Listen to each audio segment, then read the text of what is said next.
Bonsoir, donc je m'appelle Didier Chenet, je suis directeur général d'une association médico-sociale, sanitaire et qui gère également des résidences pour personnes âgées. J'ai été attiré par ce programme à Montréal car je voulais connaître ce qui se faisait en termes de pratique, plus particulièrement au niveau de la prise en charge de la personne âgée et sur la prise en charge particulièrement au domicile, sur ce qu'il pouvait être proposé sur les soins et l'accompagnement au domicile, d'autant que dans le cadre de la gestion de mon association, je souhaite développer cette filière personnes âgées par l'augmentation d'un nombre d'EHPAD, mais aussi par des propositions de l'ouverture de services au domicile. Alors Vanessa Monotoli, directrice générale d'une association en Seine-et-Marne qui comprend un service de soins infirmiers à domicile,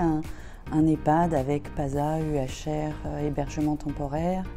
et un accueil de jour Alzheimer. Alors l'idée de faire ce voyage d'études à Montréal était de découvrir des nouvelles pistes de services à proposer à nos seniors, principalement sur les résidents désorientés, peut-être des nouvelles organisations pour un peu plus intégrer nos seniors dans la ville et dans l'intergénérationnel. Ce voyage a permis de voir effectivement des services que nous on n'a pas mis en place et qui seront difficiles à mettre en place parce que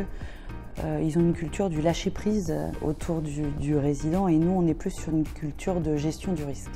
Avec le groupe, ça nous a permis d'échanger sur nos pratiques, sur nos établissements. Et puis en plus, il y avait des directeurs ou directrices générales comme moi, mais aussi des infirmières cadres de santé, donc, et de tout horizon, du soin de suite de réadaptation, donc sanitaire, et puis personnes handicapées aussi. Donc je pense que c'est intéressant ce qui se fait ce soir-là, de regrouper et de rassembler les informations. Je pense que ça va être intéressant vraiment de rentrer dans le détail, de voir ce que les autres ont vu dans les autres groupes. Sans problème, je recommanderais et j'aurai certainement l'occasion d'en parler au directeur général de la FEAP ainsi que à la présidente et je le recommanderais vivement.